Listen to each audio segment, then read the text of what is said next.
reflect those of Yoakley Scott Corporation and your sports network. Yeah, I've been closer to Jesus before, so can you help me out? Oh, can you help me out? Am I on my own? Am I on my own? But can you help me out? Am I on my own? Am I on my own? Or can you help me out? Can you help me out? I've been scared to look in my soul.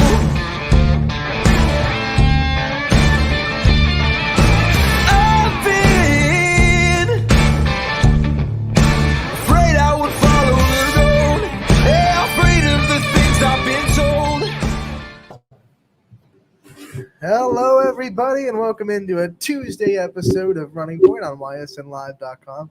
Yes, it is Anthony Hartwig and Ty Bartell in the same place at Yeah. the same time. In studio today, shortened week, so figured I'd make an appearance too in a busy basketball season that we have going on. This mic's droopy. I don't Yeah. like it. It's like, I need to move this one over here. Gotta get myself Get up all there. in order. I haven't been to the studio in a hot minute, so I just got to get myself all situated though.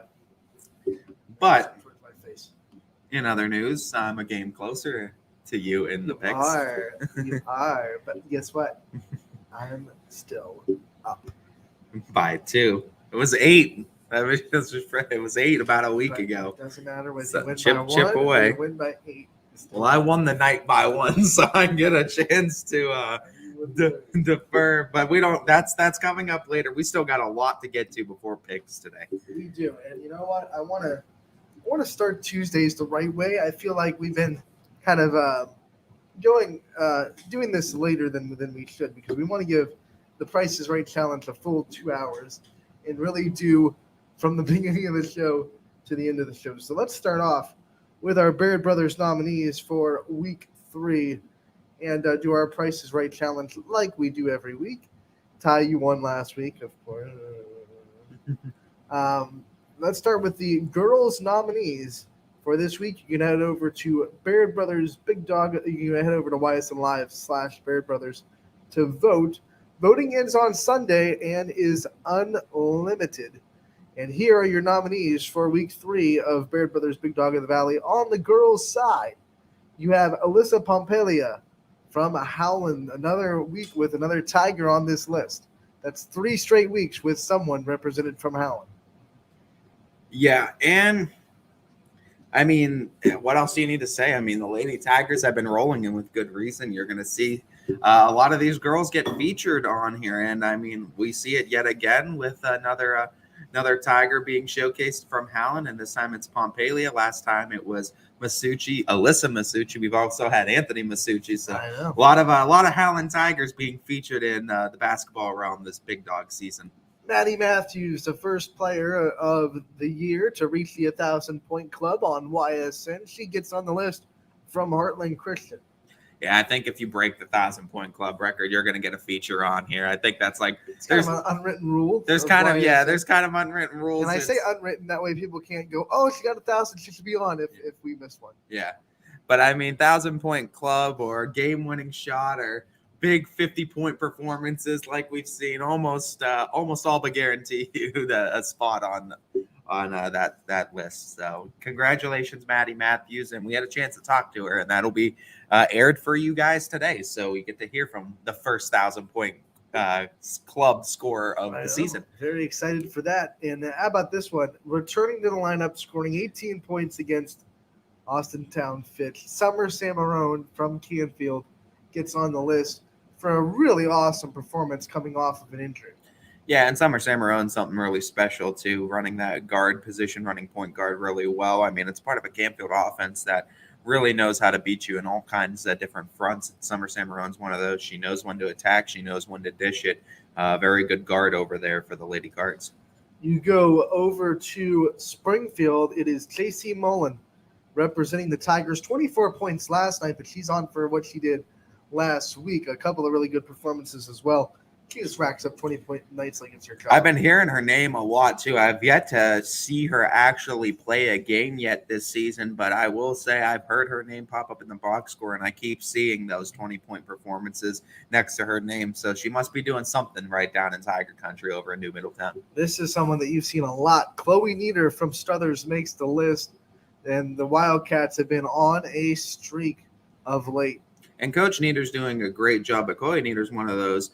We've seen it, and it all started, and it was that loss to Austintown, but she was really trying to will that team back and inches away from popping off a game-winning three that would have sent that entire Struthers crowd into a frenzy. But Chloe Nieder's been having a tear as of late, and you're right, the Lady Cats have been winning a lot because of it. So with good reason, she's made the list. And the champion Golden Flashes might feel under the radar a little bit this year. They are 6-0 on the season, but hey, we're not leaving them under the radar anymore. Bella Meyer gets on the list.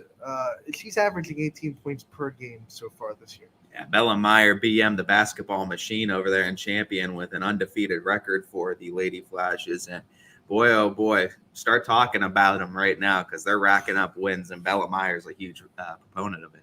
We move on to the boys basketball scene. Kirkland Miller of Crestview gets on the list. He had a great week for the Rebels. Yeah, Kirkland Miller, another one of those guys, and another team in Crestview that I haven't seen a whole lot of.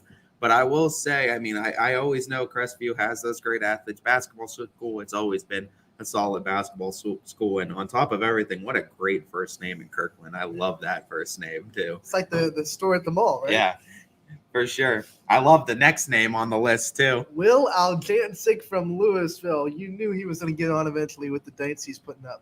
He's carrying a team at some points for quarters at a time in games. And I mean, offensively, you're talking about a guy that is a bright spot when the team is going through a little bit of cold stretches, shooting and finding the bottom of the bucket.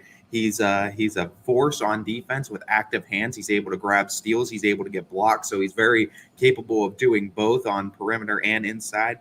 I mean, in the chance that I've gotten to see him, I mean, he's one of those guys. He's a gamer. He welcomes the challenge. Put your best defender on him. He's still going to pull the trigger with it, but hand in his face, and he knocks him down more times than not. In the season where I think a lot of people were talking about, what Ligenfeld or Ligenhold can do down low. Obviously, his size has been a big factor for Louisville. I think Aljancic came into this season a little bit under the radar, a little bit unnoticed for Louisville has so much height too, so you have to watch the perimeter. So the Louisville offense and just their height advantage usually that they have in games plays a lot into Aljancic's style of play to where he can extend the range and really force defenders out and really open up lanes for teammates. And he helps his team in more ways than one, and it doesn't always show up in the box score. In the game I saw against South Range, the Raiders were just straight up, we're going to zone you up. We're not going to let you get inside to your big man. And they did a good job with that. He was held pretty quiet. But you put a zone in front of Will Aljancic, and he's like, okay, I'll drain you from three. That's exactly what happened. And Fitch as well. I mean, I don't think Ligenhole had the greatest game, but Aljancic goes off, and that's the problem. It's if you put someone on Aljancic and you worry about the perimeter, they're going to just eat you alive on the inside unless you have the height. You need to be able to go one-on-one with them down low, and that's very hard to do. The only team that I've seen do it so far is Alliance. They had a really good game against Louisville. Really good. If I'm correct, I think Alliance has a lot of height too, and that definitely helps out when you're playing the Leopards. The Navy Eaters down there, they like to grow on trees. We advance on. James Davis of Liberty, I think it was a 27-point performance in their victory over Crestview last week.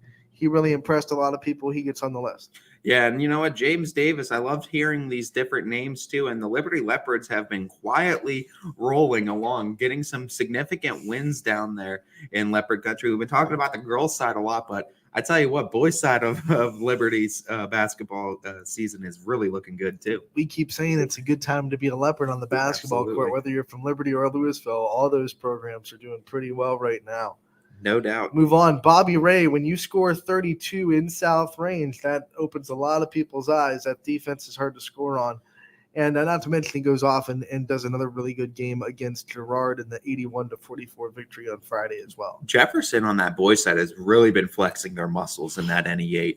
And I'm all of a sudden excited to start seeing some of these other NE8 matchups with Jefferson, because these Falcons over there, they're looking like a tough team to beat. And I mean, 2 significant wins over South Range and Girard, both that have been looking. South Range obviously looking for their first win, but not a pushover team ever in that NE8. And Girard was rolling going into that one. So great wins for Jefferson, and great job for Bobby Ray making the list. Don't call him B.O.B. for nothing. No doubt. Jackson Brewer from Wellsville getting on the list. The Tiger helping his team with a big win, 60-59 over Columbiana. Brewing up a big week down there in Tiger Brewing Country it up. right now, as the Wellsville Tigers looking really good in the EOAC, as we usually expect them to on that boys side. And they're usually a very big competitive proponent in there. And that EOAC is going to be fun too, with matchups against Valley Christian that need to happen too. Anytime you spell Jackson with an X, you know you're an X Factor, baby. Absolutely. As great job from him, and the Wellsville Tigers continuing to roll with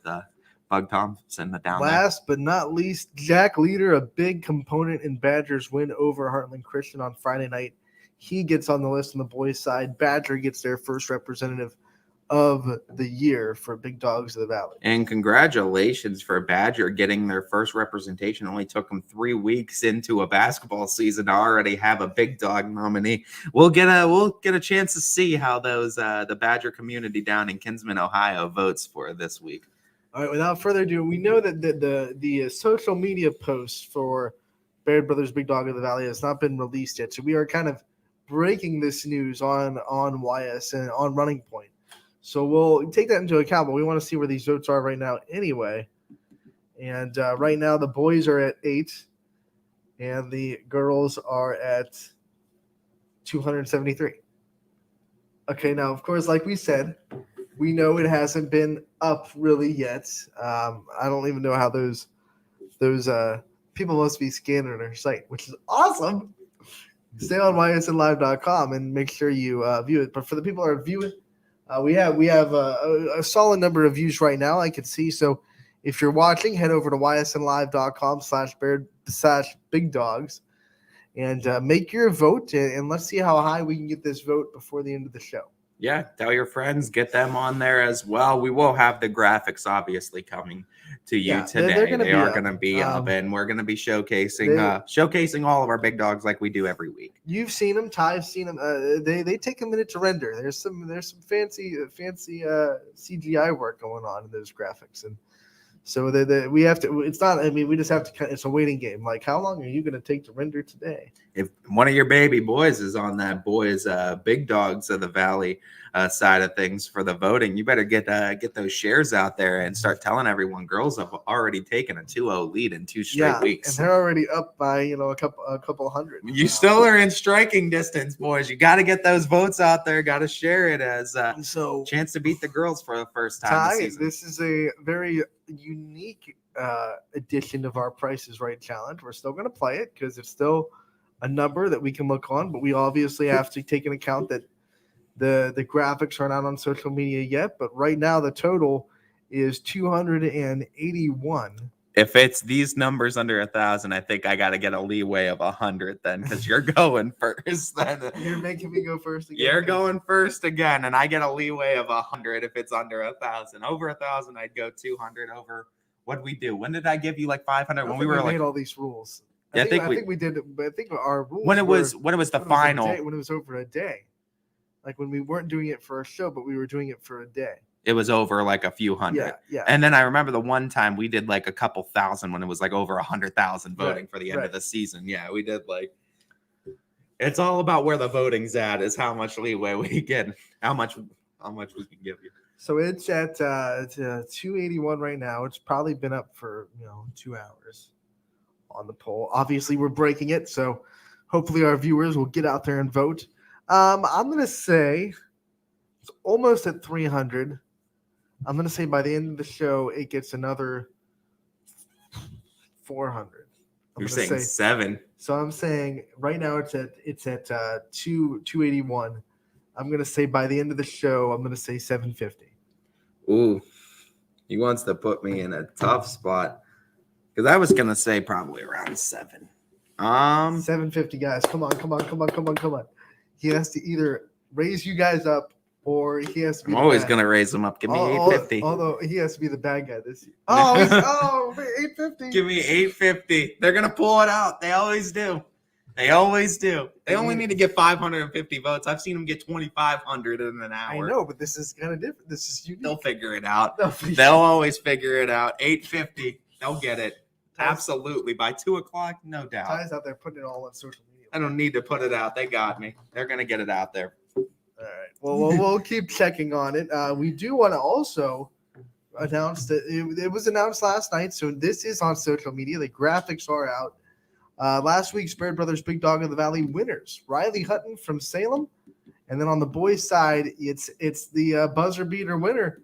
It's Aaron Romai from Jackson Milton pulling up the win. When you get buzzer beaters, I feel like your name starts swirling around, and no doubt it happened again as Romai wins it. And I think on just Salem's defensive side, we always know that community shows up really well. I think there's a pattern because once in fall and now once in winter, we've put a kid on basically because of a play, right? Shane Lindstrom got on because he had the amazing punt return against Jefferson. That was like, we cannot just, we have to put him on.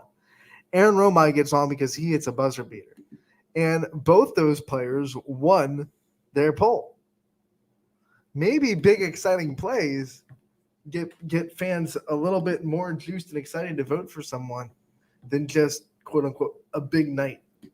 The big play of the week, maybe. Right. Yeah, something like that.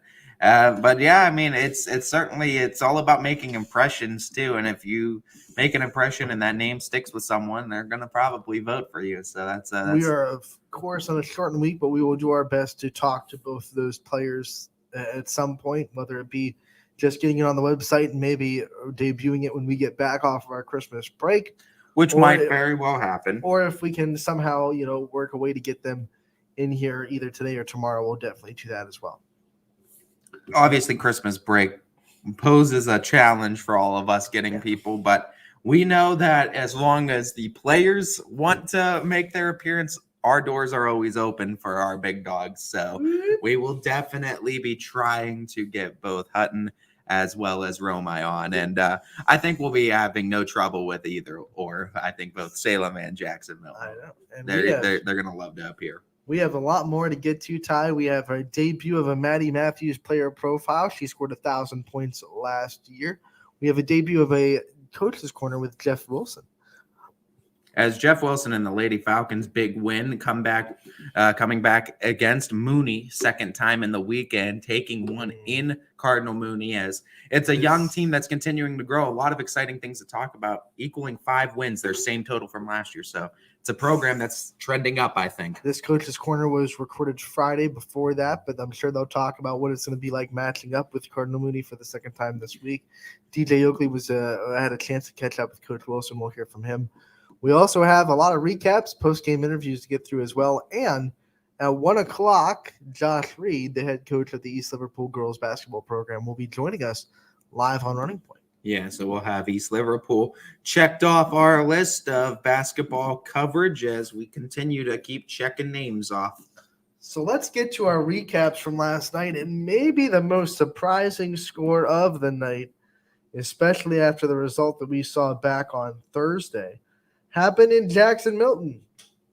And it was the Blue Devils that knocked the Blue Jays off their top perch, and they won 51-40 in a much different offensive effort than we saw against Waterloo. But you kept saying this McDonald team, they can score.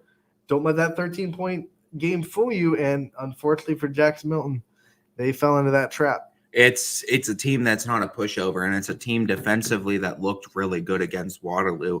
And I feel like everyone was kind of on the other side of the fence as opposed to me, where they just thought that McDonald was a bad team and Waterloo beat a bad team. And I didn't think that was the case. I think it's more or less Waterloo has almost elite level defense right now, and it played a really good, solid game plan that executed really well against McDonald. And pair that with McDonald just having not one of their best shooting nights, and then we see how beautiful the game of basketball is and how quickly redemption can ensue as the Blue Devils, the state runner-ups, right back where they were on the winning ways now. Talking to Coach Matisse and Mike Kohler before the game, getting to catch up with them, they were just saying it's a young team that has a lot to learn on the offensive side of the ball. I mean, they are so blessed to have Lucy Walford even in that lineup, because if it wasn't for her, it'd be a bunch of girls that are just trying to learn the game of basketball. She's kind of a calming force, and I'm sure you saw that against Waterloo even when things were going wrong.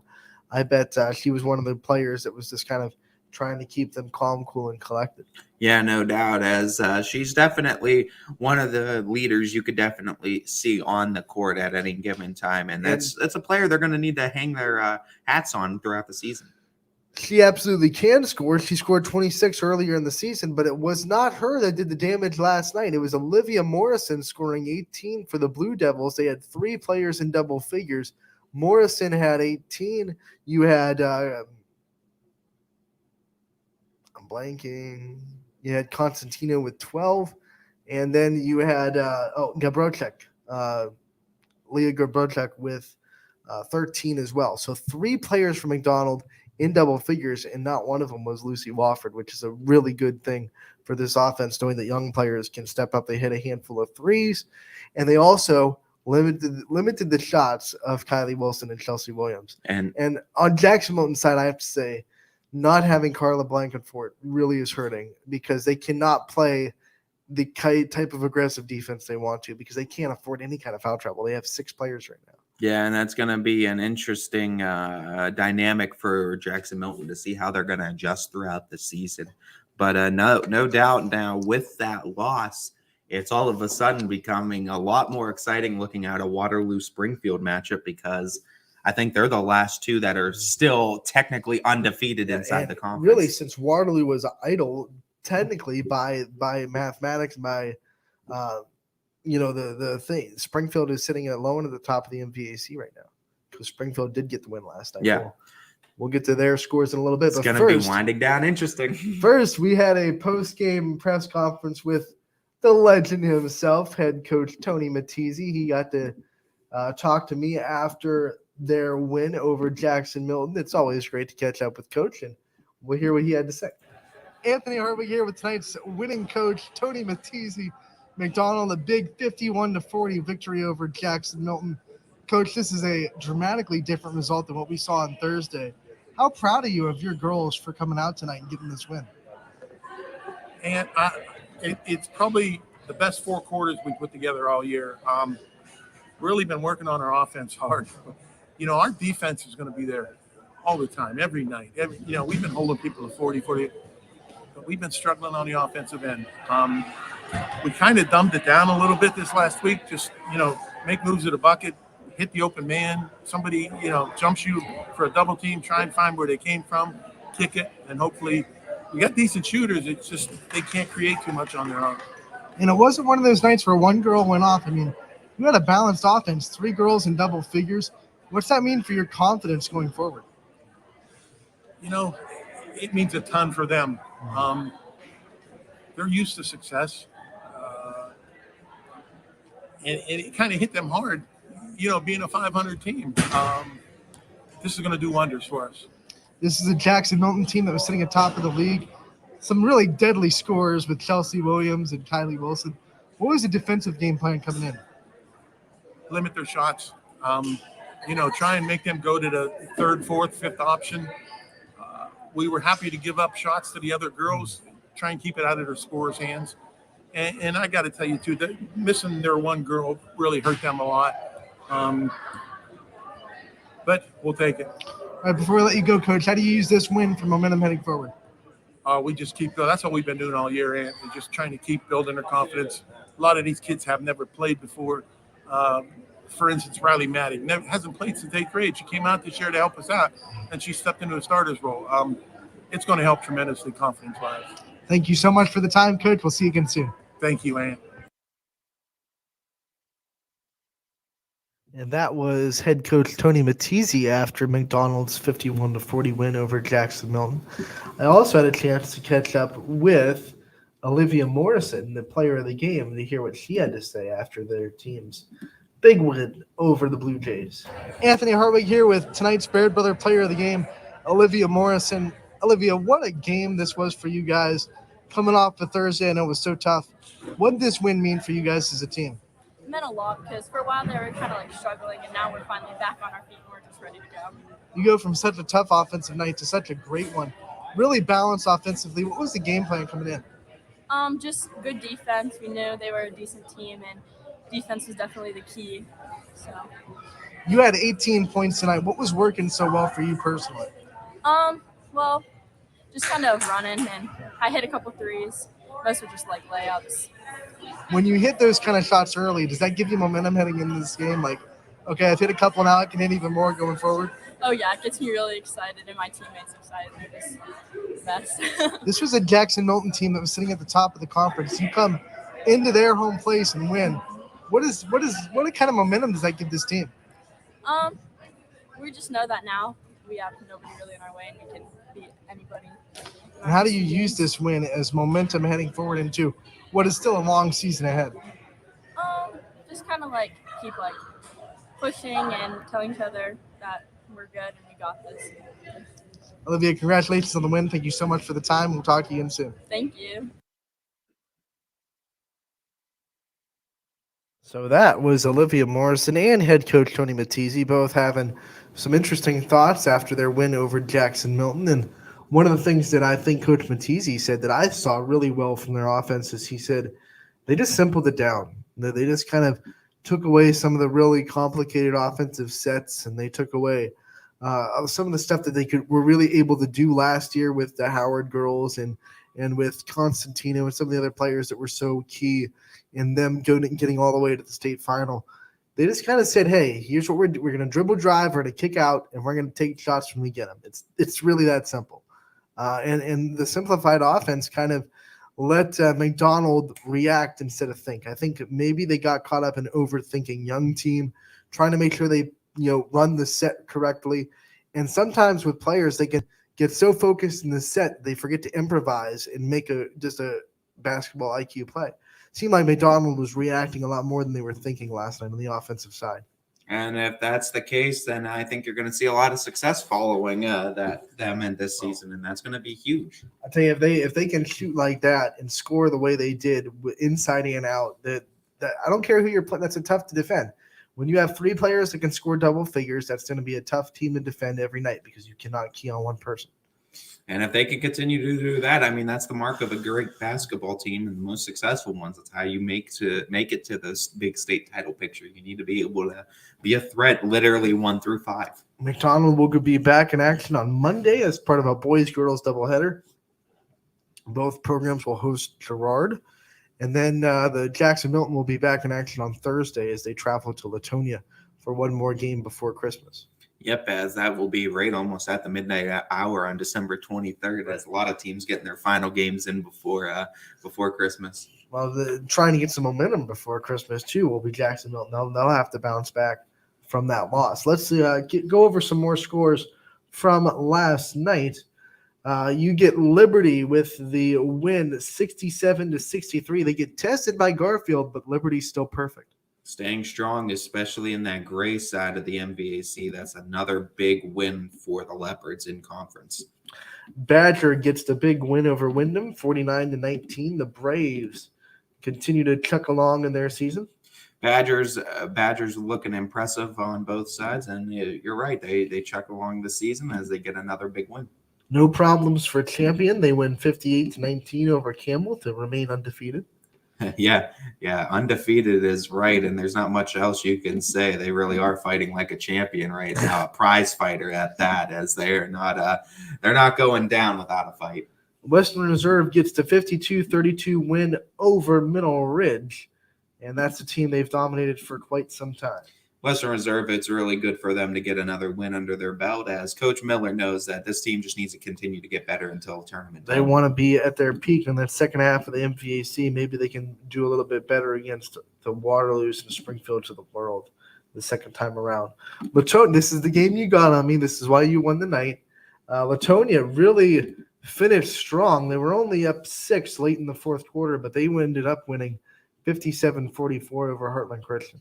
Yeah, and then one thing on why I picked Latonia is because I've seen them. They have that ability to close games out in the fourth quarter, and Ella Gregorino was usually a huge proponent to that, and just her ability to not only dish it and find open teammates, she can take it herself and make some things happen for the Lady Bears. I don't know how the game developed throughout the whole night, but I watched a little early because my game was late because there was a 7th and 8th grade games before the varsity. They were letting those young kids play on the high school gym, which, by the way, I think is really cool that the junior high kids got a chance to play on the high school floor. But it was really the early, at least what I saw. Man, it was the Ella Gregorino versus Manny Matthews show, and we have a phone call on the line. We'll Let's see. We'll see. We'll see who this is.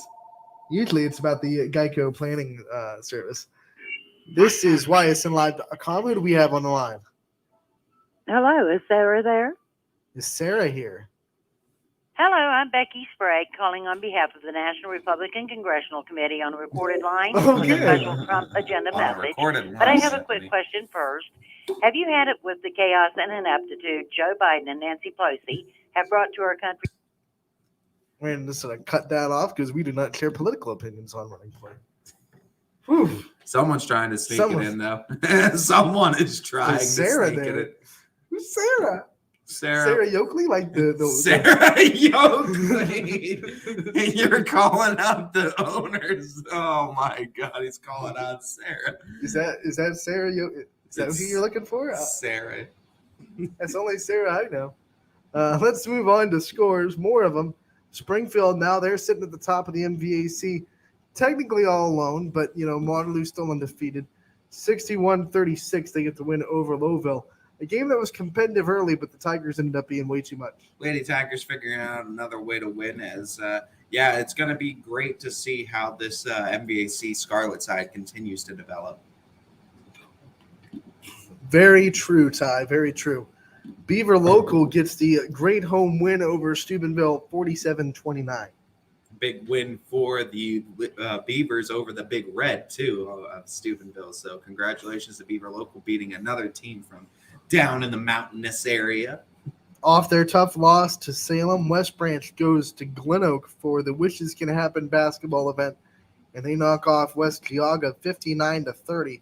Sophie Gregory, after a couple of tough games back to back, 18 points to lead the Warriors in their win, and they get back on track a little bit. You happy I convinced you to jump on the Warriors train with me yesterday? I was not thinking about West Geauga. One bit. I would never doubt Coach DeShields. I'm sure you weren't, but no. That is a great win, though, for West Branch, as that just continues to show that they can beat those big teams, and they've had a tough schedule this season. Absolutely. So those were the scores coming in from last night. It wasn't too much busy of a night. A lot of games got moved. A lot of games got canceled. But still, very exciting night on the network and a big upset in Jacksonville.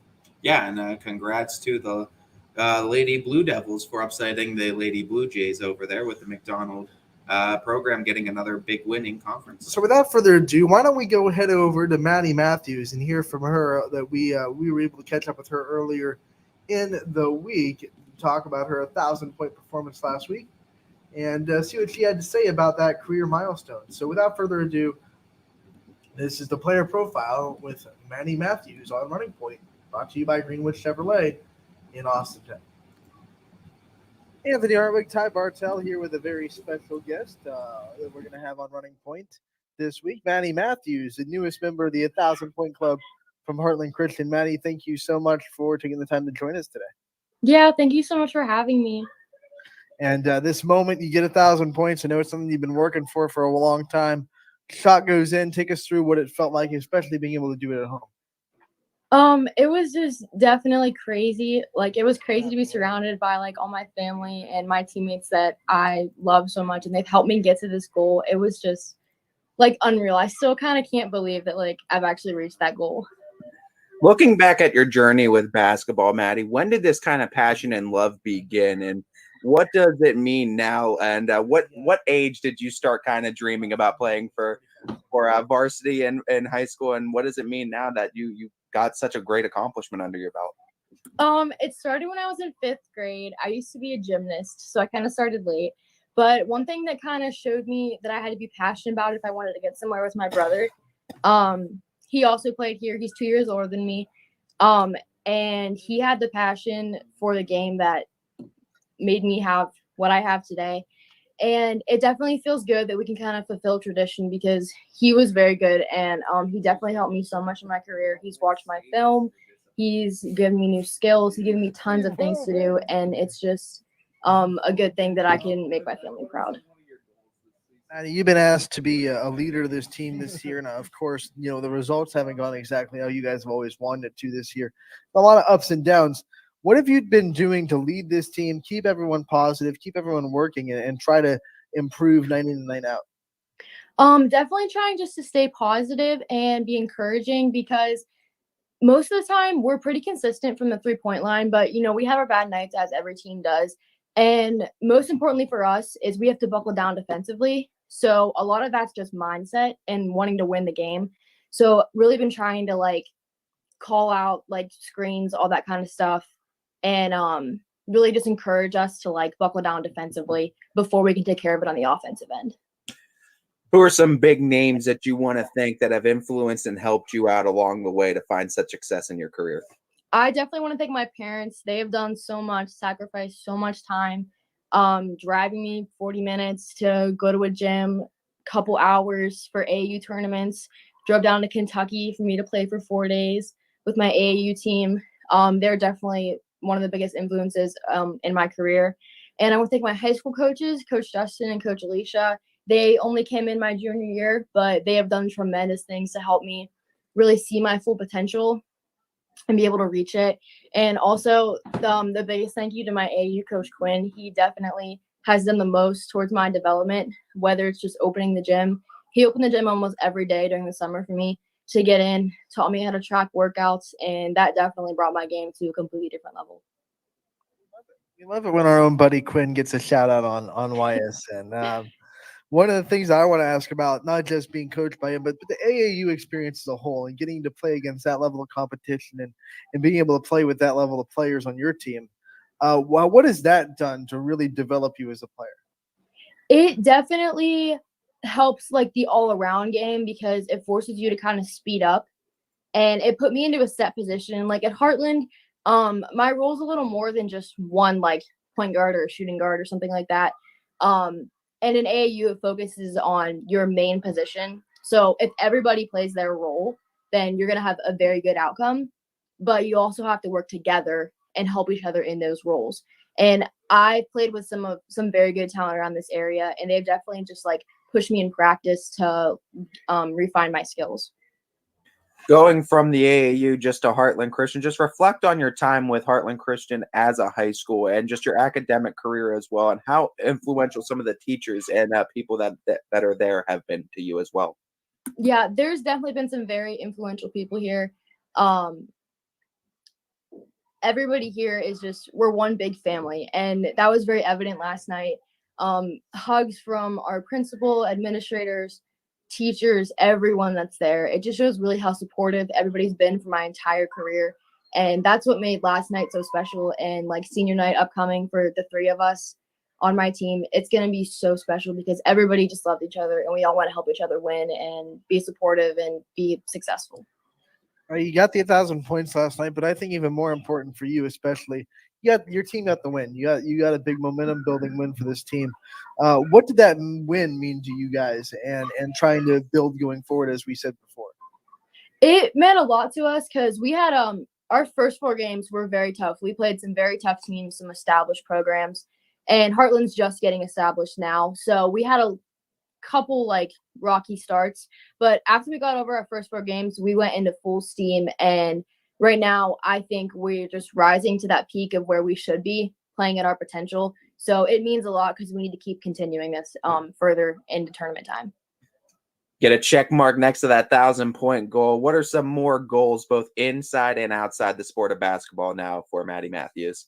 So I committed to play basketball in college, and that was my main goal ever since 5th, 6th grade when I started basketball. And when I go to college, I'm going to major in biology with a minor in psychology. And then I will go to athletic training school because I still want to be around the game, but I know that I'll not be able to play it forever. So I want to be an athletic trainer and a coach. And this season's goals, I just want to win as much as we can and just make the most of my last season with my best teammates I've ever had. I got to commend you because those majors sound hard as it is, but to balance that with being a student athlete, whew, that's a daunting task. Yeah. Well, before we let you go, let's talk about being under Coach Raheem and what he's helped you grow. And we talked about Coach Quinn. What has Coach Raheem helped you with in the last 2 years that he's been with this program, grow as a player and grow as a person off the court? He's definitely helped me in just so many ways, the mental aspect and in every way in the game. Like, we've broken down film and just watched different things, and he showed me different skills to have and like why I need them, when I should use them, what they're good for. Mostly it's been the mental part of it and like IQ of the basketball game. That's really helped me.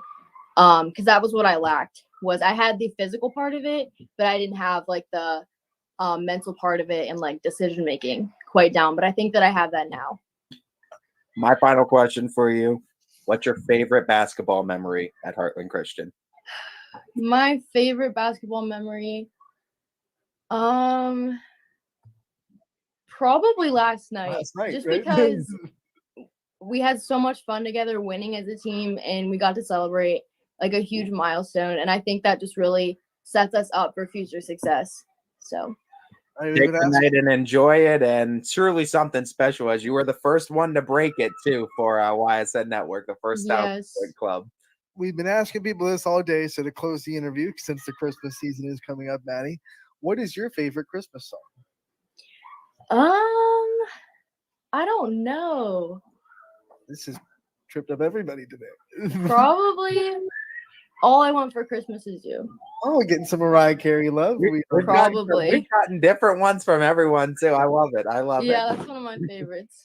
That's the best thing. Maddie, thank you so much for taking the time. I know you've been busy today talking to a lot of different people, and you're definitely soaking up the limelight. We love to see it, and we love to see your future success. Good luck the rest of the season. We look forward Thank you so much for having me. You got it.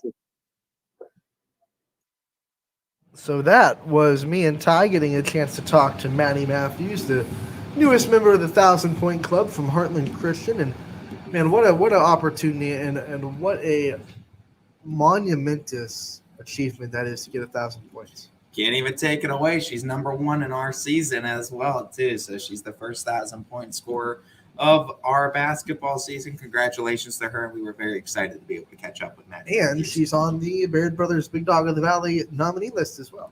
Yeah, absolutely. Get out there and get over there and vote. We haven't made the graphics. They are coming today, but the voting is up on our site. Baird Brothers Big Dogs voting is up. ysnlive.com/Big Dogs. Find all of the voting open this week, 6 on each side. I think we have Alyssa Pompalia, Manny Matthews, Summer Samarone, JC Mullen, Chloe Nieder, and Bella Meyer on the girls' side. Over on the boys' side, Kirkland Miller, Will Aljancic, James Davis, Bobby Ray, Jackson Brewer, and Jack Lender from Badger. It's already at 580. They're coming for it. 850. Here we go for another win. I keep racking up wins on this game.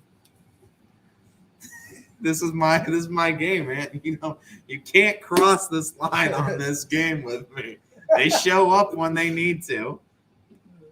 I thought I was actually giving them a pretty high bar. With you were, but I called them out again, and then they responded when I called them out. Big votes, too. They're going to get to 850 easily before the end of the show. Another win under my belt. I shudder to remind everyone that you can go to ysnlive.com/Big Dogs to put in your votes for whoever your favorite player is on that list. Absolutely, already showing up, and we don't even have graphics up, so they might even touch 1,000. Who knows before the end of the show. Brought to you by our wonderful sponsor at Baird Brothers. Well, let's go hear from Baird Brothers and a lot of other sponsors in our first commercial break of the day. Once again, this is Running Point, brought to you by Greenwood Chevrolet in Austintown. New things happen all day. Some are good, some not so good. In today's complicated world, while you're busy working, playing, and living life, we're busy helping you make sense of the day's news. And there's only one place where it comes together with clarity, context, and accountability. It's 21 News at 6 with me, Madison Tromler, and Derek Steyer. 21 News at 6. It's what the day's news really means to you. Welcome home to a home made homier with Baird Brothers Fine Hardwoods. Inspiration starts at BairdBrothers.com and is turned into reality when high-quality hardwoods are delivered right to your home. Baird Brothers has the latest design trends, shiplap and skinny lap interior siding, antique oak rustic flooring. And, well, you'll find them all at BairdBrothers.com. Ordered easily, delivered conveniently, enjoyed comfortably. BairdBrothers.com. At Greenwood Chevrolet, shop with confidence knowing we're ready to go the extra mile for you. With the largest selection of used vehicles in the Valley, backed by the Greenwood Advantage Warranty. Every one of our vehicles has undergone our own 126-point inspection, so it passes the most important inspection, yours. No other dealership has the extra inventory, gives you extra for your trade, and goes the extra mile for you. Only at Greenwood Chevrolet. WRS Wealth Advisors, the area's premier wealth and retirement specialists. Located on South Avenue in Boardman. Quality, customer service, and integrity. Those are the 4 words that have driven our success since 1957 at Joe Dickey Electric. Joe Dickey Electric is one Mahoning Valley landmark business that stays current with the requirements of our customers. Family owned and managed, we are an electrical contractor and energy solutions provider. Every member of our team adds to his or her skill set through ongoing training. Residential, commercial, industrial, automotive, and more. We keep ahead of the needs of our customers with a fleet of more than 50 vehicles and 24/7 emergency service, so you're never left in the dark.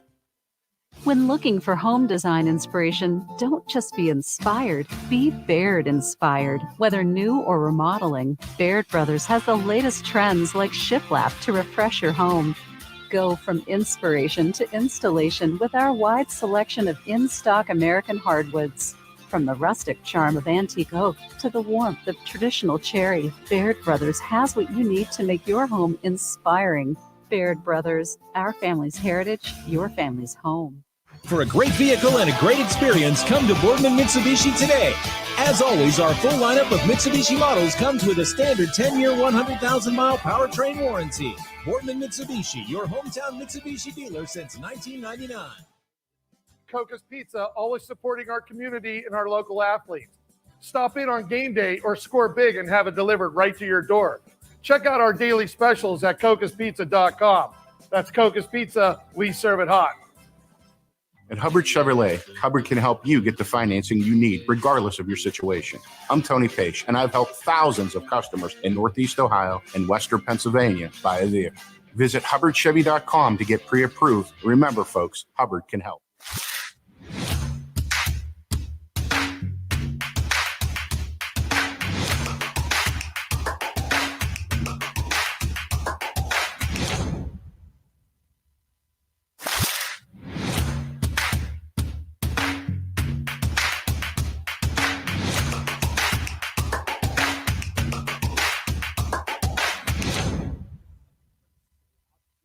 You're not waiting to see what the world has in store for you. It's more about what you have in store for the world. All you need is the opportunity. All you need are the resources of a large university and the advantages of a personalized academic setting where you can experience new worlds in the arts and sciences, business, and education and make them your own. We are where you shape your future. We are Youngstown State University and proud.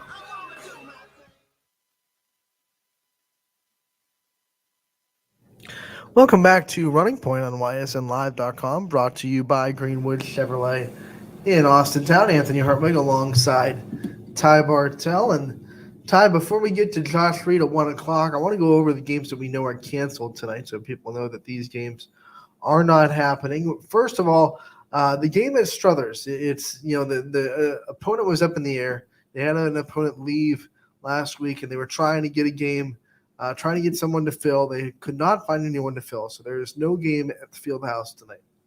Yeah, as just trying to update you guys as best as we can for all of our area teams and all of our YSN coverage teams. As we know right now during this part of the season, we're kind of expecting a lot of postponements as well as cancellations of games. And it's not even just COVID, as well as we know weather starts to get bad around the winter time, especially after Christmas break, January, February.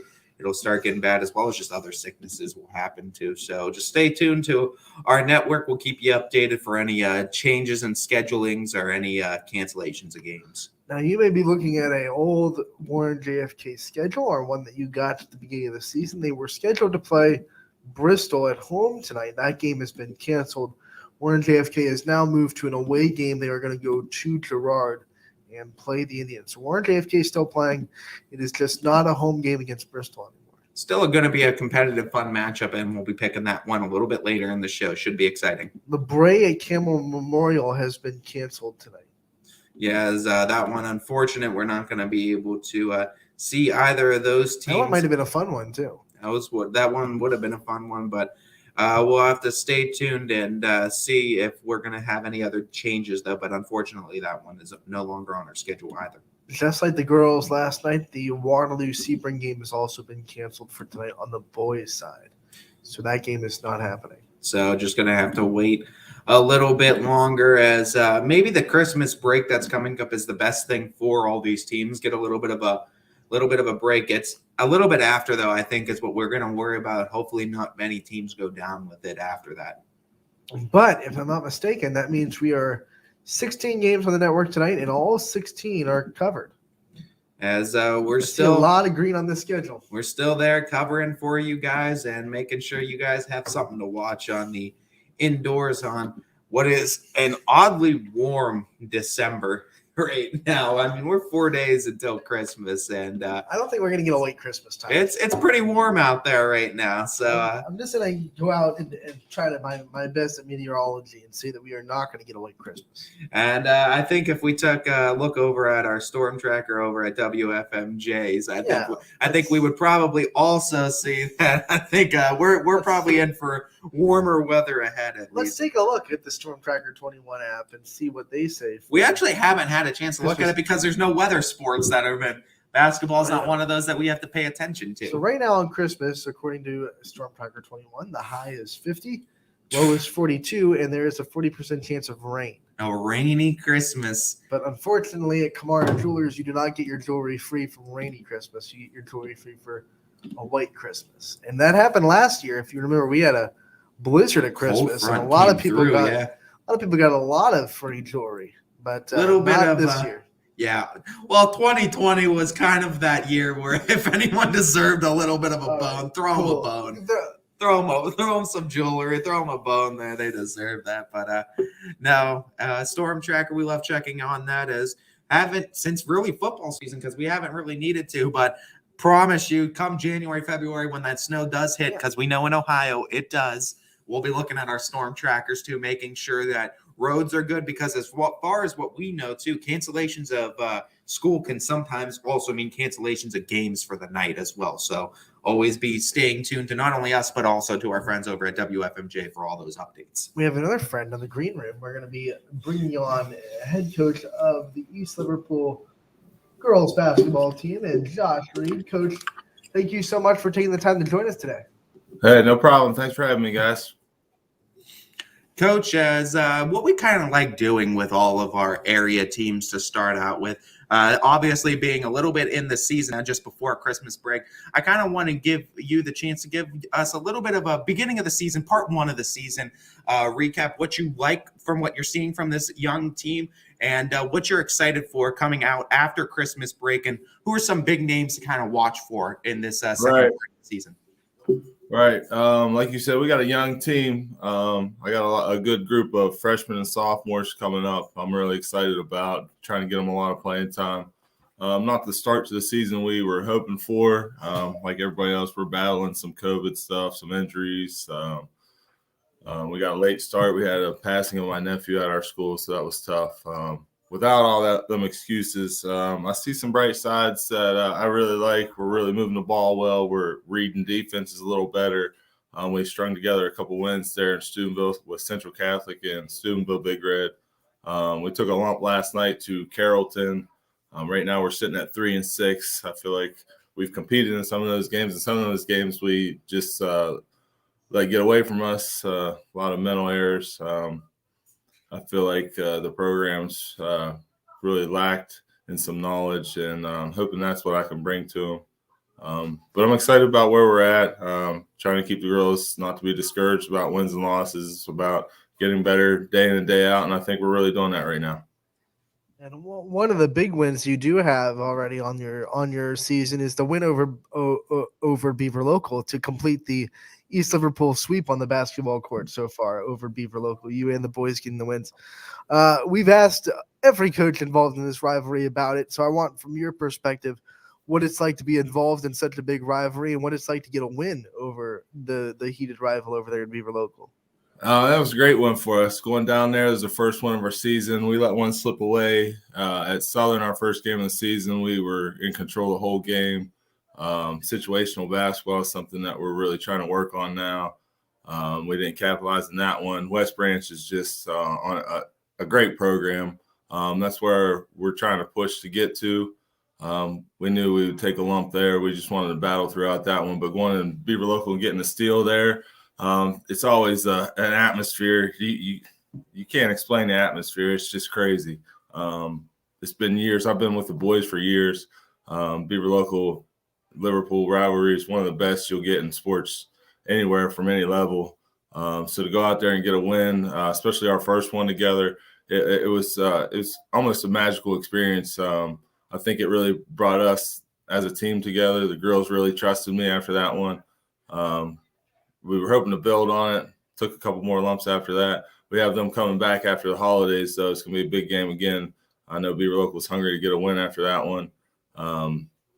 We're just trying to get better and hopefully have a better game next time again. Yeah, Coach, I want to actually talk to you about that. Obviously, we got the Christmas break coming up, so you guys are going to be able to take a little bit of a breather. But coming out of it, 2 games, one at Crestview, I believe, as long as that one's still scheduled, as well as one at home now in the home slate with Beaver Local. Just preview these 2 games, and for you guys having this kind of break in between, what is kind of the conversations with the girls? Obviously, you want them to enjoy their Christmas, but balancing that with staying focused because you're still in the midst of a season. Well, that's one of the things we're trying to create here at Liverpool is a better culture, a winning culture. Things you have to buy into what we're trying to do. Your attitude off the floor reflects your attitude on the floor. I know the holidays are coming up. Girls are definitely a different breed. Like I said, I've been with the boys for years, so you just deal with different things. We try to stay focused. We try to stay together. With playing once a week, it gets a little tougher. You just got to keep them engaged at practice, keep them focused. We've been doing a lot of film session this year. It's something the girls aren't used to. I try to tell them it's not a picking on them session. It's to learn and grow, and I think they're really buying into that process. So, like I said, just trying to stay focused. I'm not a big fan of playing a ton of games, but I'm also not a big fan of once a week. It's tough to keep everybody on the same page and prepare for a game, and then you got to look forward to Beaver Local. I know the girls are already trying to look past Crestview into the Beaver Local game, but we got to stay focused for Crestview. It's a very winnable game. Go out there and compete, and then we'll see what happens. A lot of basketball coaches talk about how in January they finally see their team get into basketball shape per se, and they start to get into the rhythm of basketball, and that's why you break it into kind of 3 parts of the season, the November to January, January to February, and then obviously the tournament part. What do you want to see from your team when we start to get into January and they start to get into basketball shape and into basketball rhythm? Yeah.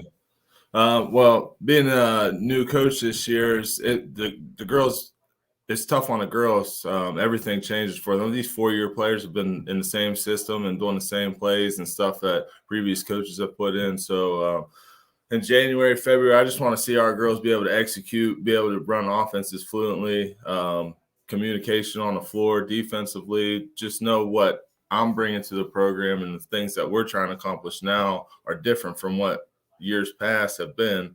So it'd be nice to see that all come together. I think we're headed in the right direction. Like I said, we got 2 wins in a row. Took a lump at Carrollton. We were down 2 starters. So I really feel like things are heading in the right direction right now, though. Coach, you kind of hinted at this throughout the interview, but I want to give you the chance to really just put it all out on a silver platter for us. Obviously, being a new coach, you come in trying to have a culture implemented, and you're not trying to reinvent the wheel. We know that, but obviously there's still some things that are personal to you as far as the culture that you want to implement. Highlight some of those aspects, and what do we really expect from a Coach Reed-led East Liverpool team for seasons to come? Right, just tenacity. I think that was the biggest thing coming in, is just being an upbeat, in-your-face style, defensive aggressiveness. And then on the offensive side, just understanding basketball. I really think the level of play we can get to is tremendous.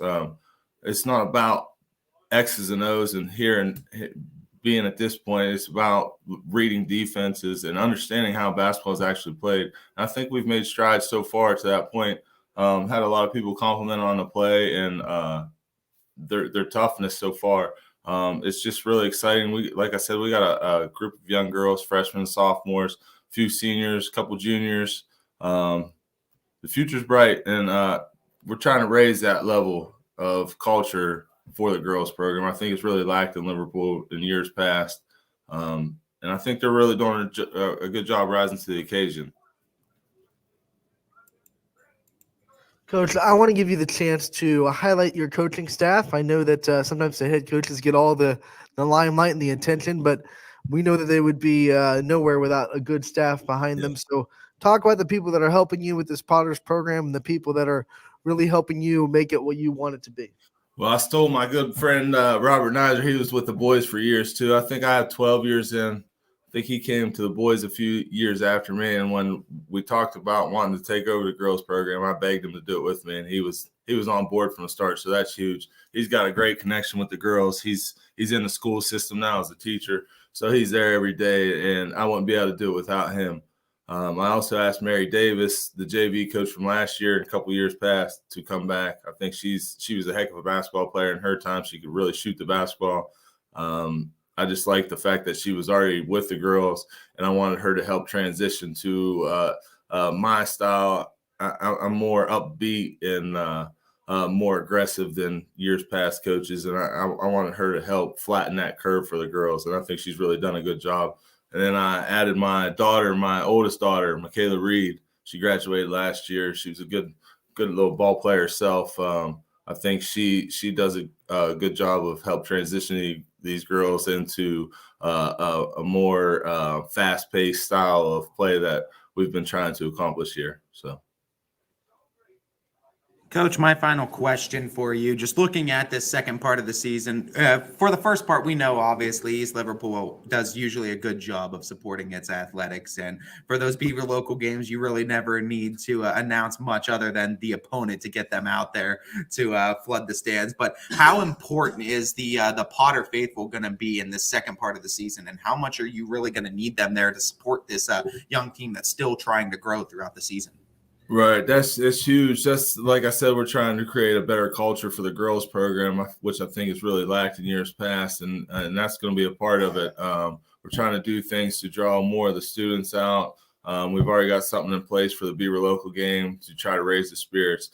I feel like if you're really going to change a culture, it has to start with those type of things, and you feed off crowds. And I really want the girls to experience what the boys experience and the rich tradition the boys side has. And I'm hoping that we can accomplish that in years to come. Coach, we want to thank you for the time today. We want to thank you for helping us get a little bit more of a preview of East Liverpool girls basketball. And we thank you for your time as always. And we hope to talk to you again real soon as the season goes on.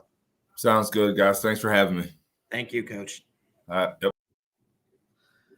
That was Coach Josh Reed, the head coach over in East Liverpool, the girls basketball program. And now we can check East Liverpool off the list because we've talked to both Josh Reed and the head coach of the boys program as well.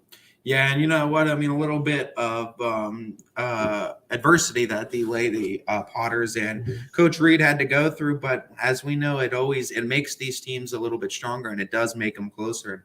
As Coach Reed has already noted, they're finding success in this team that's starting to grow. And hey, big win over Beaver Local. Those kind of games they'll get you up to. And I like now looking into this program. I like what he's doing over there. I like that he's implementing this culture, and he knows how deeply rooted the East Liverpool tradition and culture is from being on that boys' side. And I think that's really going to help trying to transition it over to the girls as well. And, and he's trying to get it like a lot of coaches in the area, trying to get it a program back to the greatness that it was at not too long ago. I remember when maybe 2014, 15, around there, when they had a pretty good player named Dickey Electric, who was just lighting the world on fire, and East Liverpool girls basketball was right up there and one of the best teams in the area. So not too long ago, this Potters girls basketball team was on the top of the mountaintop. So top of the mountaintop. I mean, and there is nothing but mountaintops over there too. So I know where your mind is at down there in the mountains of East Liverpool, Ohio. Lay the Potters. And yeah, over on the boys' side, they're definitely making some noise. But hey, watch out for this girls' team in the next few years. I think they got a really good, solid program in place for them to start thriving now. Yep, and they keep building away. We have another Coach's Corner to debut, one that was pre-recorded. Our CEO, owner, and the El Jefe, DJ Oakley, got the chance to sit down with Jeff Wilson, the head coach of the girls' basketball team over in Austintown Fitch. We're going to play this interview for you here. So once again, enjoy this conversation between DJ Oakley and Jeff Wilson. Hi, everybody. DJ Oakley with you with another great edition of Coach's Corner here for Austintown Fitch. I'm here with Jeff Wilson of the Lady Falcons. And Coach, again, always an honor to sit down with you. We go back quite a ways to the early days of YSN, and we followed your career very closely. And again, from a standpoint of where you're at this year, I love following you. And I know I tell you all the time, I love following your social because it's so positive and it's so just inspirational, because no matter what, you're always taking a lesson away from a game, whether it be a victory or not. So kudos to you for that, because not everybody's able to do that. Oh, well, thanks. Yeah. It's, you got to keep positive. We're a very young team. At times we're starting 2 freshmen, 3 freshmen have a lot of playing time, starting 2 sophomores and 2 juniors. And, and then the girls off the bench are sophomores and juniors and 1 senior. So, we just got to keep being positive and teach. And, that's my job, is to teach them and to get them to play the right way. What's funny is most coaches will come in and they will say, okay, it's my job to win. And for you, it's your job to teach at this point. It's a very young team. But talk to me about the pride that you have in this year's team. You've shown it on social. You've shown it on the floor. You've shown it off the floor with how you treat your players.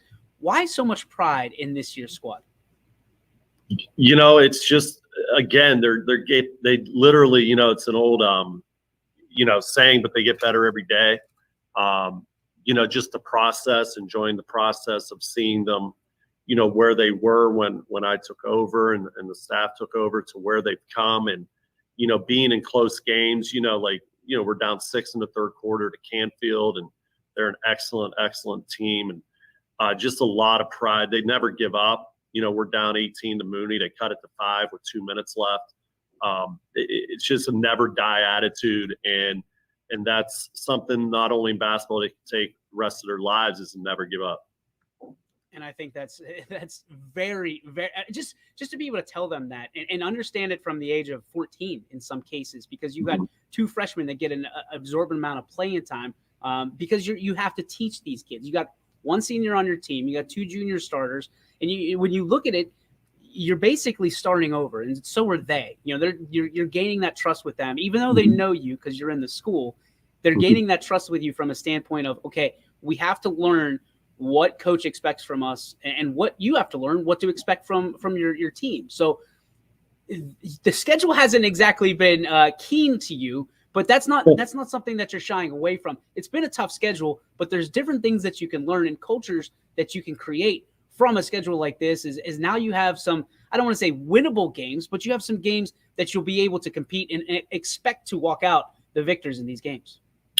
Yeah, I mean, we're 4-5, and the 5 teams we lost to, Mooney, Salem, West Branch, Canfield, and Salem, are all really good teams. And the fact of the matter is, minus the West Branch game, we were in every game. Yep. And for a young team that is coming back, just winning 5 from last year, and a lot of new faces, that's creating a culture that we're not shying away. I mean, our AD, Russell Hauser, emailed me yesterday, hey, West Branch wants to play next year. Do you want to play? I go, 100%. You're not going to get better playing, the 4th grade youth team. You're going to get better playing, Coach DeShields teams and, Coach Reel's team and Coach Blanche's teams. You're not going to get better playing, teams that aren't very talented. It is weird because in a world where, we grow up and you trying to shy away from teams like that because it's all about the wins and the losses at the end of the day, you're looking at the experience of, okay, yeah, we lost. However, we played hard and we learned something about ourselves that day. Mm-hmm. And to be able to go back and look at the tape, how nice is that for you to be able to point out the great things that your ladies have done throughout the season already and say, listen, the best is yet to come as we continue to churn through this schedule that is an absolute monster, by the way. Most people don't give you the credit that walking through this isn't just walking through the park. You're walking through a gauntlet, I guess, from that standpoint, but walking away with little tidbits from each game. And if you watch closely, either at the stadium or on YSN, you can see the progression day after day, game after game, Coach. Yeah, thanks. Just our conference alone, 2 games at Highland, 2 at Canfield, Boardman, and Harding. Your in-conference schedule's tough, but going through the gauntlet of learning from the Polands and the Salems and the West Branches. I'm looking at Poland, and we scored 58 points, and yeah, we lost, but oh my gosh, not many teams are scoring over 40 points, and at the time you're like, oh man, we lost by 15, but they're an excellent team, and it's just preparing us for the future. Everybody but one girl will be back next year, and it's just planting those seeds and getting them to where they need to be. It's not a one-day process or a one-season process.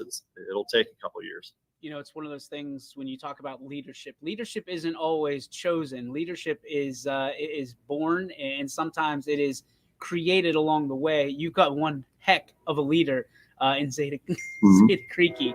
The accolades this young lady is pulling together already early on in the season it is amazing to be able to watch her just almost grow on the court. She was a big dog candidate here on YSN. She's fun to watch. Let's just be honest. And she is built into that leadership position. How nice is it to have a leader from a junior standpoint that she can grow with the team as well? It's immeasurable. It's Zeta. Zeta's always been a good offensive player, but since the summer, she's really bought in to playing harder on D and, to be a complete player. She wants to play in college, and, that's something she needed to work on, and she's done it. And she's, the vocal part will come, and she's starting to be more of a vocal leader, but leading by example is more important than even being vocal. And she's starting to do that. And, teams key in on her, and she still finds ways to score. And, we got to keep inventing ways to get her the ball, with different sets when we prepare for teams. And so that she hasn't been scouted out with different sets. What's funny is she's almost a servant leader from that standpoint, because she's not one that if she's not open, she's not going to take the shot. You know what I mean? Or she's going to take the shot. She's going to push it away to the open player, and she's going to allow them to build their confidence as well. And I think a lot of that goes with this team. You have a very selfless team, and there's a lot of coaches that are out there and they want to know, and I don't know that you want to share the secret sauce, so to speak, But how do you create that of being a selfless team? Is it something that just letting them be together? Is it something that's already built when you get there? How do you create that where, listen, it doesn't matter who has the most points. It doesn't matter who wins the game for us per se, as long as the team does well together. Yeah, I mean, that's all on them. I do pre-share the ball, but I mean, Zeta's got a green light. I've told her that. Sometimes she passes up a couple shots here or there, and that's okay. You just can't have a one-trick pony and rely on that. Other girls need to step up. I mean, for instance, they're averaging a little over 50 points a game this year, which is up 10 points from last year. And I think a lot of that goes to sharing the ball, creating turnovers and getting more easy buckets. So they're a close group. They get along. I mean, we have great practices and they're always having fun. And so that goes, the credit goes to them.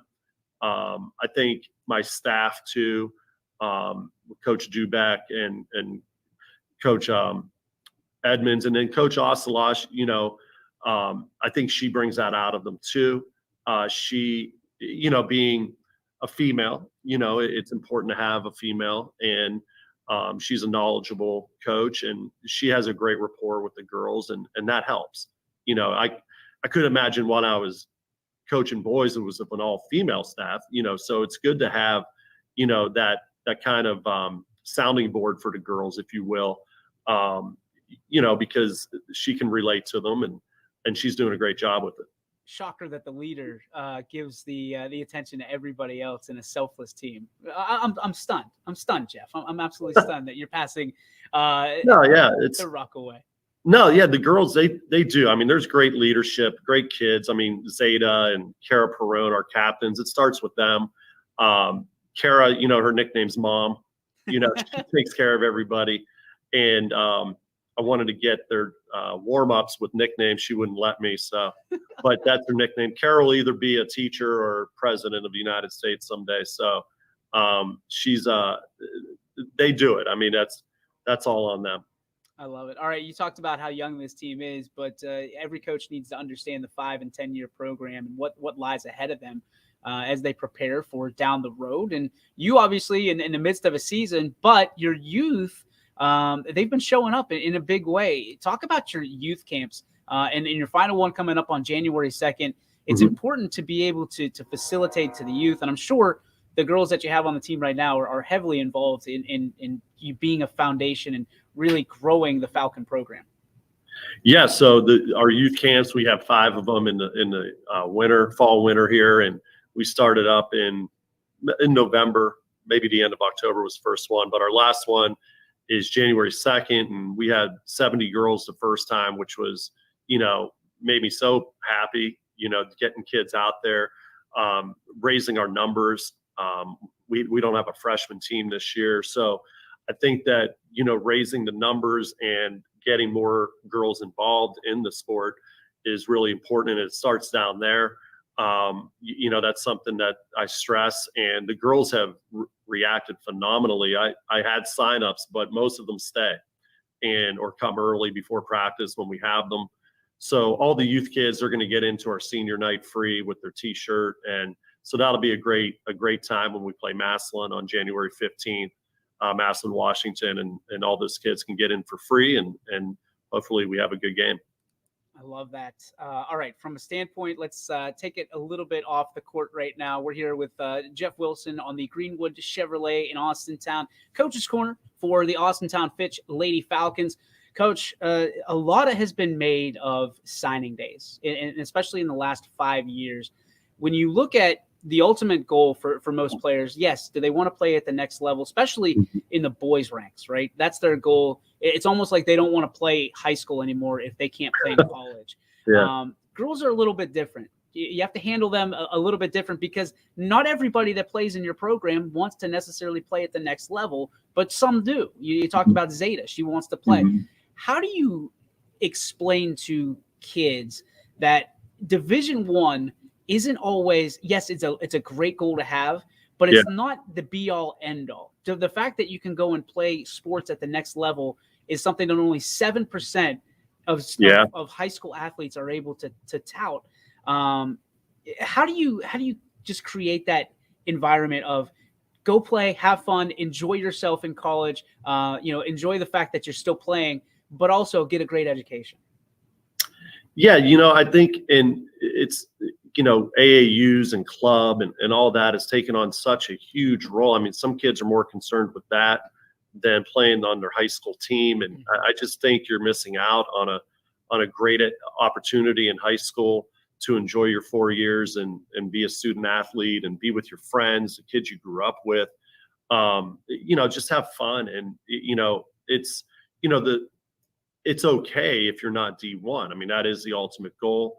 But I mean, you look at the last, 30 years, Megan Sefcik, Sabria Hunter, they've gone D1. Other than that, that's 2 people in 30 years, and that's okay. There's a lot of people who can go D2 or D3 or NAIA or junior college or whatever, and that's something to be proud of too. Like you said, 7% of people play, and if that's something you want to do, the opportunities are there, and just enjoy the ride. Don't be consumed with it. If you're good, schools will find you. We'll do our part and push you to those schools. But, if you're good, you don't need to, kind of just worry about AAU or whatever. They'll find you. All right. And finally, we have to take the off the sleigh ride question for you here.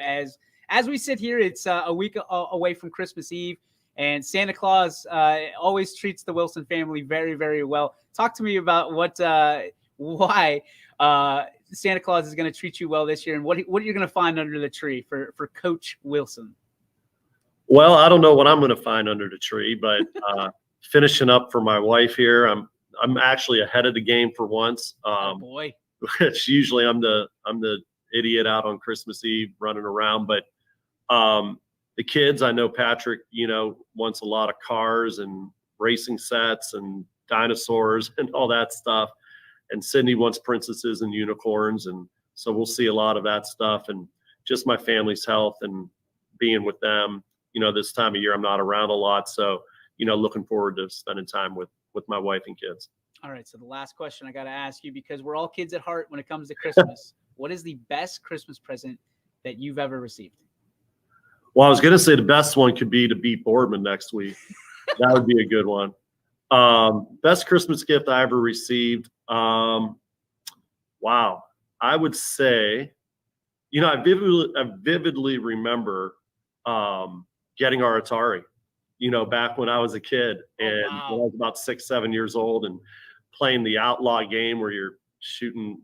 It's so bad now, but and just seeing the kick my dad got out of it, because for that generation, grew up in the 40s and 50s and all that, that was unbelievable to them. So I vividly remember that and playing those Space Invaders and all that. And so I would say, yeah, that memory sticks with me. I love it. The Atari. In the age of the PS5, Coach Wilson remembers the Atari. 2600, baby. We appreciate you always spending some time with us, and we wish you the merriest of Christmases and a great new year, and hopefully you're able to get everything that you want under the tree this year. Thanks, Coach. Yeah, Merry Christmas. Thanks.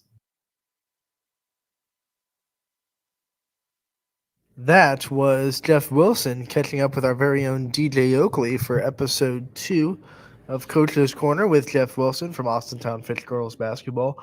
We're going to take a quick break, and on the other end, me and Ty will be back to pick tonight's games. We got a lot of them on both sides, some girls action, a lot of boys action. So don't go anywhere. We'll be right back on Running Point, brought to you by Greenwood Chevrolet in Austintown. Every customer has a story, and at Greenwood Chevrolet, we are committed to making sure it ends with you in the right vehicle. I get to be part of somebody's adventure, whether it's buying a car for the first time, helping them get approved, or finding the perfect car for their budget. I'm proud that people trust me with their finances. They trust me to take care of them, and they trust me with their story. I'm Tracy, and I'm ready to go the extra mile for you, only at Greenwood Chevrolet. Working with your family can be stressful at times, but because they're family, you know that you're going to get a loving, honest answer, even when things don't make sense to any problem. Dealing with Medicare can be confusing and overwhelming. That's why here at Myers Family Insurance, we do our best to give you honest and caring answers to all of your questions. Family, like Medicare, isn't always perfect, but when you put others first, the results can be amazing. For all your Medicare needs, call Myers Family Insurance.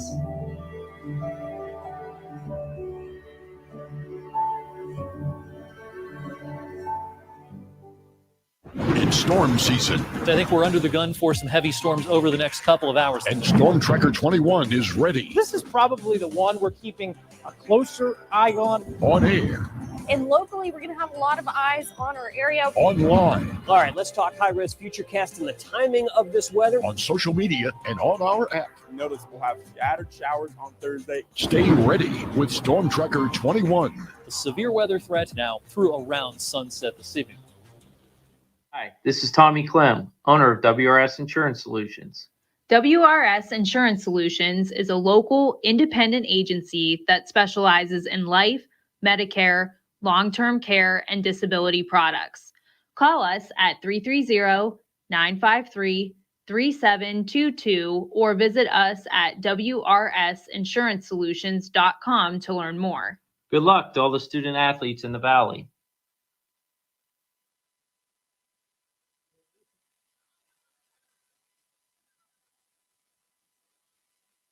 Hi, I'm Colin Chupa. And I'm Kelsey Clem from K-Squared Marketing. Our boutique marketing firm specializes in media planning and buying, public relations, event marketing strategies, and strategic sponsorships. We can integrate our services with your existing game plan, or we can be your entire marketing team. Your goals, our game plan. Let's win together. Call K-Squared Marketing at 330-623-2730 or visit ksquared.marketing to learn more. Jimmy Sutton here, Director of Isle, Purple Cat, and Golden String. We are happy to support YSN and two of my favorite people, Scotty Mincher and Super Dave O'Malley. We are an agency that provides services for adults with disabilities. We infuse humor, passion, and joy into their lives. If you know of any folks with disabilities that need our assistance, please contact us.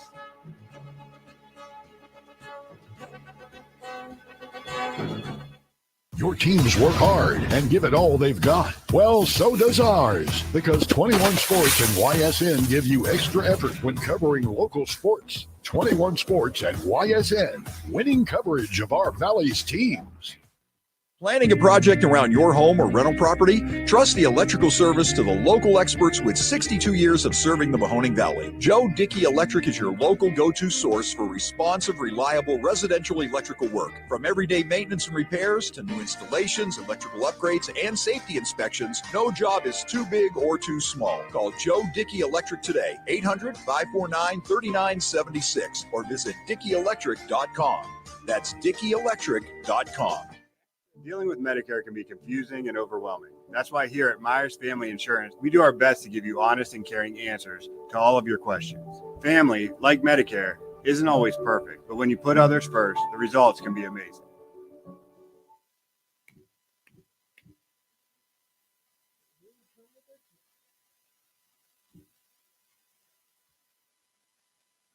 Welcome back to Running Point on ysnlive.com, Tuesday episode.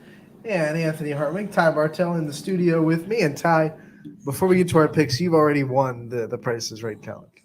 Another week, another win as they show up big time, almost touching 1,000 already. They're at 923 right now. I checked during the commercial break. Flex your muscles, big dogs. Every time I expect something from these communities, I have to just raise it because I thought 750 was going up and was giving him a high bar. I always raise the bar just a little bit higher. Ty's like, I think they're going to get 850. They're like, boom. They swing for the fences and they rarely miss it. It's like a home run derby over here. Reminder that the social media graphics are not out yet, and they're about to get 1,000 just based on hearing it from us, I guess. I mean, they hear me call them out and they take it personally. They're just like. At the start of the show, it was at like maybe 250-ish. And here we go. It's almost at 1,000, 923 at the last check. The girls doing a bulk of the work, over 700 so far for the girls voting total. So guys, you're down 2-0 in the weekly rounds of Baird Brothers voting. You better get on it if you're a boys basketball fan. Yeah, almost touching 1,000 at 946 right now. Couldn't be prouder for something that, like you said, no graphics up even yet, and they're already almost with 1,000 votes. That's got to be something to be proud about here for the YSN Nation. YS Nation, you never cease to amaze, and I always apologize for selling you guys to it every week. For that, I make it too easy. All I have to do is just go 100 over me and just sit back and relax and watch you guys work. For that, I think you can. We talked about where our picks were, and I think for doubting YS Nation, I think I'm going to give you this very tough first pick if we're going in the girls' realm first. Of course, you make me pick the game that I'm calling first. Yeah, absolutely, and it's matchup of two of my favorite coaches. I don't envy you at all, good sir. Guy that got me, into girls basketball when he was at South Range versus Nick Blanche, who's obviously one of my favorites. So right now, the fan vote 54% Canfield, 46% Poland, 26 votes on Twitter for this poll. So it is right now the most popular poll on Twitter. I'm not good at math, so I don't know how many votes that would be for Canfield if they have 54% of 26. I know I could do it real quick, but let's see, what is that? 54 divided by, it's cross because it's 54 over 100, then X over 26, right? Wait a minute. What are you? I'm over here. Isn't that how you find like percentages? If you have the percentage and you have the total, then you do 54 over 100, and the other one is X over the total, and then you just cross multiply. I think so, yeah. I think that's what I thought. I'm not a math major at all, but my vague remembrance of math, I think that's what you do. If we get comments on that, I'm gonna flip. You guys are so math nerds. You're gonna be so. All right, so 54%, like I said, on the fan vote so far on Twitter. Canfield versus Poland in Poland, battle of 224. They're going to meet each other twice this year. Poland hasn't played since Thursday, I don't believe. They beat Girard pretty handily. Canfield hasn't played since Wednesday, so they both had plenty of time to prepare for this one. I'm going to take Poland. I think Canfield is going to fall into the turnover trap a little bit too much. It hurt them against Marlington, and their losses, it's what hurt them, turning the ball over.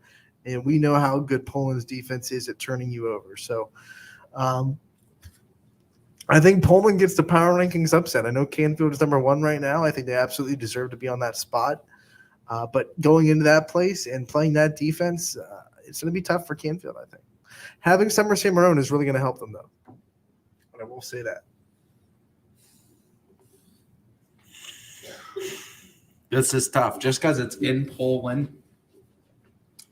Obviously, I mean, I don't have the relationship you have with Coach Blanche, but I like Coach Blanche. Coach Rio is obviously Fitch grad, so I mean, there's some ties with us like there. We both too. have ties. There's high school ties there with me and Coach Rio over in Canfield. This one's tough because I mean, looking at what both teams have done, they really haven't looked bad at all this season. And I mean, the only real similar opponent you can go off of that was significant is West Branch too. Canfield. Yeah. Canfield looked really good against West Branch. They looked really good. Now, of course, do you chalk that up to a bad game for West Branch? Do you chalk it up for a bad game for Poland when they lost to West Branch? In my opinion, watching that game and watching the game that Poland played West Branch, I think West Branch had an off night. I don't think the disparity in that game was. I don't think Canfield is 20 points better than West Branch. I don't think it's that big of a gap. I think it was a very young West Branch team. I think it was like the 3rd game of the year for them, and they hit a brick wall, and Canfield never stopped being the aggressor in that game at all.